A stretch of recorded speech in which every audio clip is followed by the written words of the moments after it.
Good morning po sa ating lahat. Himalayan salt. Kunti lang.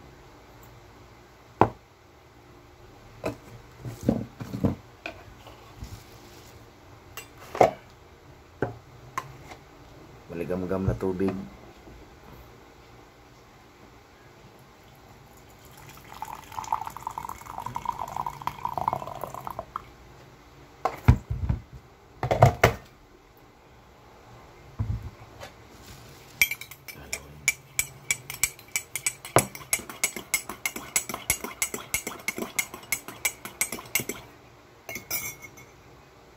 Pag natunaw ng Himalayan salt, lagyan ng normal na tubig.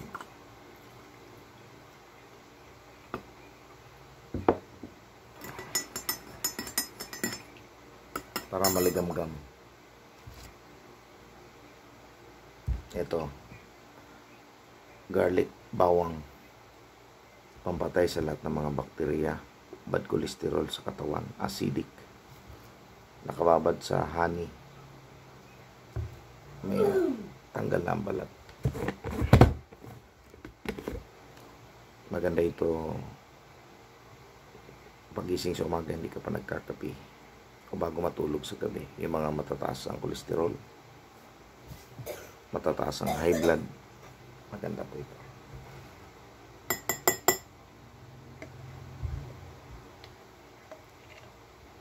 Yan, isang buti lang. Diretso. Pagka matagal lang nakababad, malutong na po siya. Hindi na po siya masyadong manghang. Yan. Nakababad sa honey.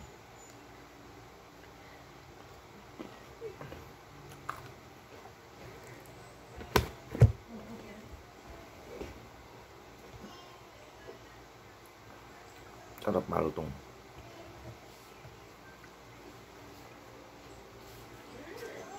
Hindi naman daw.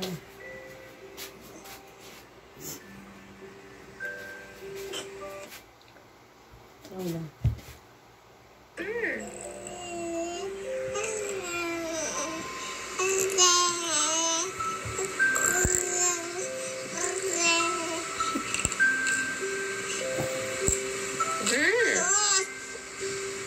Kumakanta na.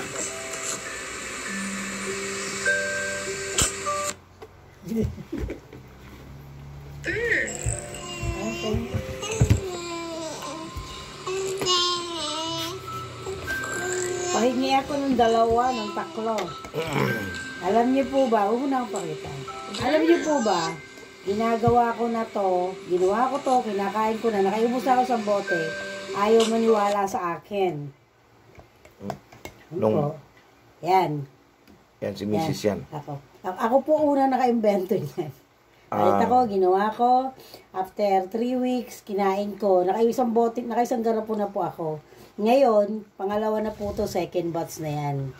Ngayon pa lang siya natutong kumain. Nung isang gabi po ay kumain po kami ng parami po kami ng kain ng suso dahil ang sarap ng ginatang suso gabi.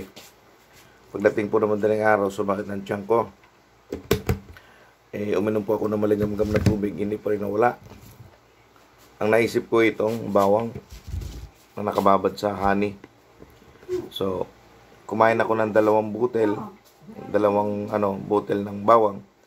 Kinain ko, tapos uminom uli ako ng maligam-gam na tubig na may kunting asin na Himalayan. Wala pang 5 minuto, natanggal po yung sakit ng aking tiyan. Kaya the best talaga yung bawang. Babad nyo sa honey, kung walang honey, asukal.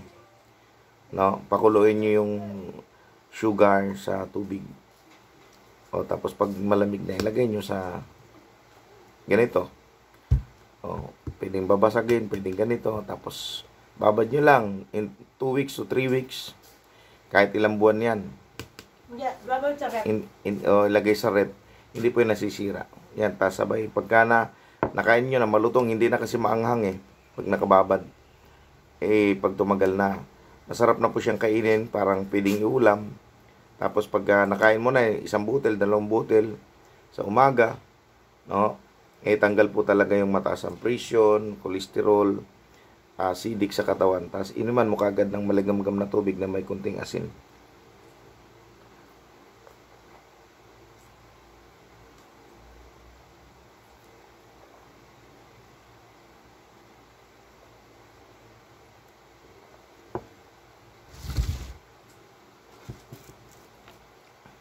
Yung mga hirap dumumi, hirap may constipation, problema. Yan po ang inumin nyo. Yun lang po. Maligamgam na tubig, may kunting asin at saka bawang. Gawin nyo po ito tuwing umaga. Napakaganda po para sa ating kalusugan. So kung hindi pa po kayo nakapag-subscribe, pakisubscribe po. Hiniling ko po inyong pakisubscribe. At kung nagustuhan nyo po ang video ito, makatulong sa ating mga kababayan, pakishare po dito sa video ito. Maraming salamat po. Naway maging malusog po tayo sa lahat ng araw, sapagkat ang kalusugan ay galing sa Diyos at depende po sa ating iniinom at kinakain. At ang kalusugan po ay nais ng Panginoong Diyos. At kapag malusog tayo, ma-enjoy po natin ang blessing ng Panginoon. Amen. Makapag-serve tayo na maayos, makatrabaho tayo na maayos kapag malusog po tayo. Anihin po, maraming pera o ano pa man, mayaman ka pero mayaman ka naman sa sakit. So, mahirap din po yun. So, mas maganda kung mayaman ka, malusog ka pa, o kaya simple lang ang buhay mo, malusog ka naman, mayaman ka na rin. Kaya yun po mga kapatid. Kaya encourage ko sa inyo na maging malusog po tayo, healthy po tayo. Mag-healthy, wise. Healthy, wealthy, and wise. Okay. Maraming salamat po. God bless. Naway ingatan, patnubayan tayo ng ating Panginoon Diyos sa lahat ng araw. Bye-bye. Paalam na po. Thank you very much sa inyong panonood sa aking video.